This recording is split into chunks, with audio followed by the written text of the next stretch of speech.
Right now we move on to the last method of producing the stationary wave in the air. So that's by using microwave. Okay, so first we have the microwave emitter on the left hand here. So it emits the microwave and it vibrates the air in front of it.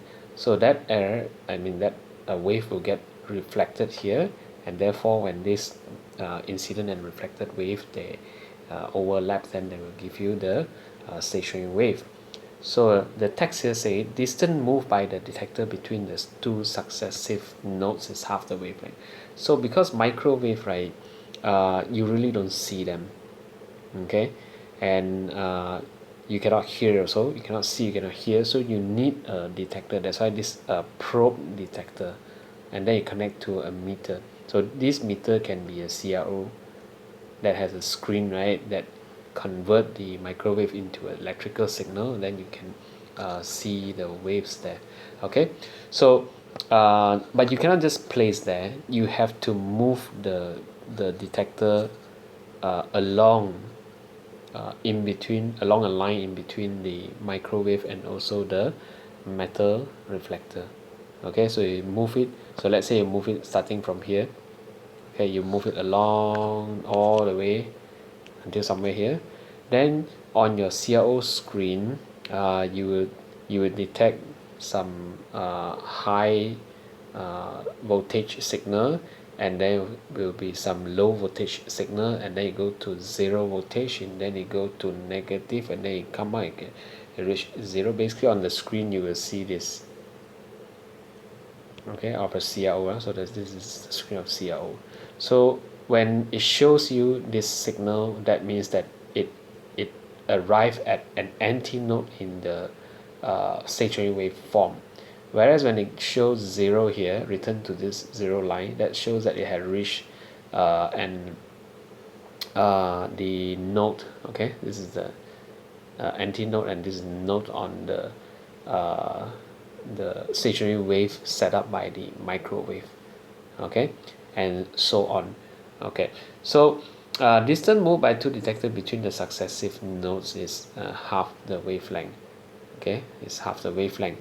So which means that if you measure using a ruler, okay, so let's say you put the probe here at first, and then you put the probe here, and then you detect that, okay, here there's a large signal on the CRO at this point. So let's say point A and point B. Okay, so both of this shows you large signal. Then you know that this is two antinode. Okay, or two nodes also can, but let's just talk about antinode. So this two antinode here, and therefore it's the same as, because it says successive nodes on the in the text, but we are using the antinode accidentally just now, but never mind.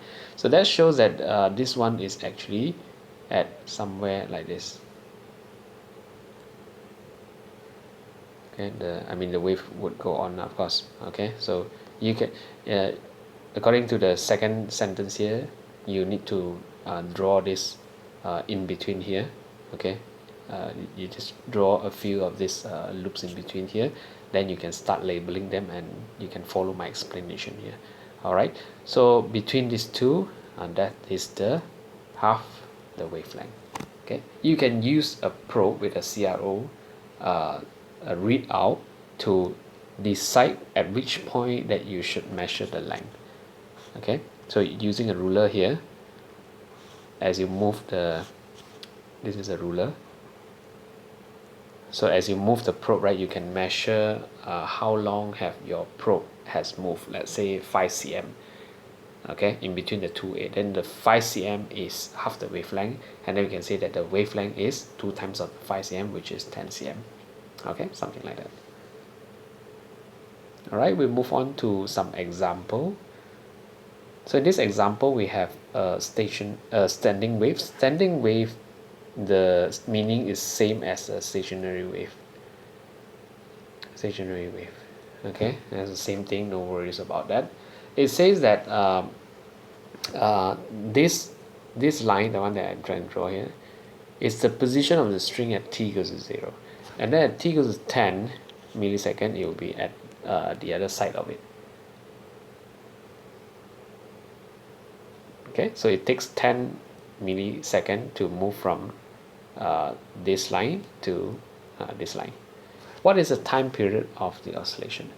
So time period of oscillation, we know that that's the time for it to make one complete oscillation. That means that time for it to come here and go back to that original pattern.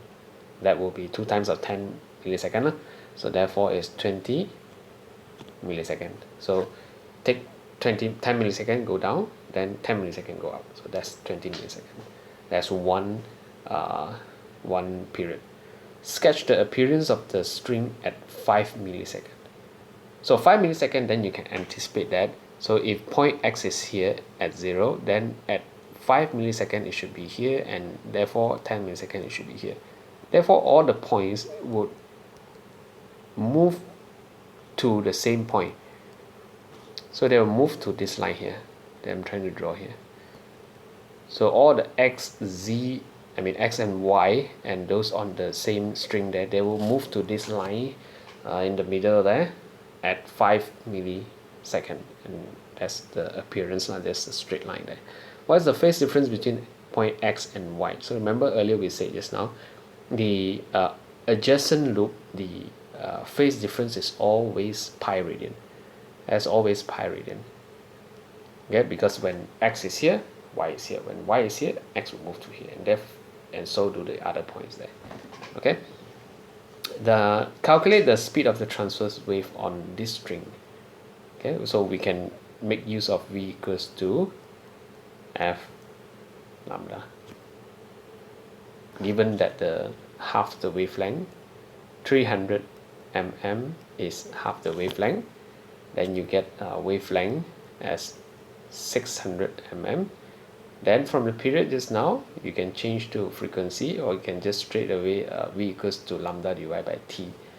Okay, so we have V equals to lambda 600 milli, change to milli here, divided by T, which is 20 milli. Okay, cut it off, then you get 30.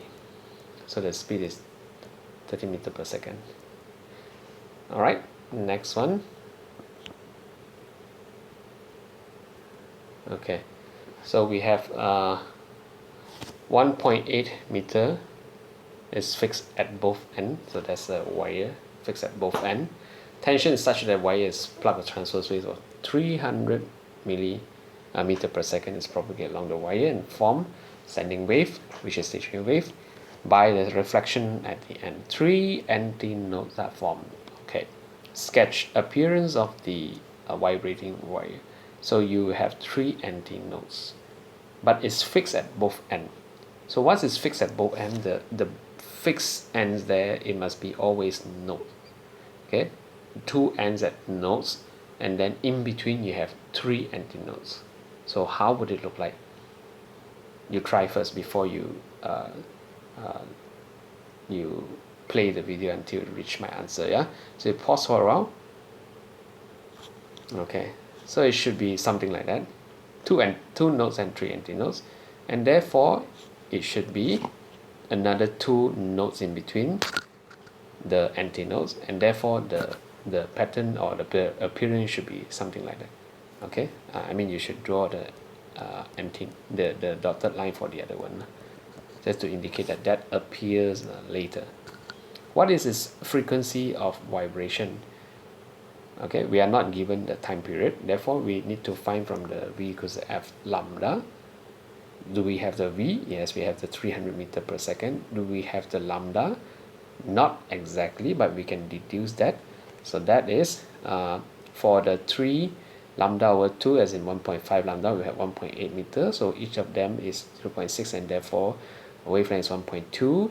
And from F equals to V over lambda, we should get the answer. Okay, the other 2 questions that follow this will be your assignment question. Yeah. Okay, I'll see you in the next subtopic.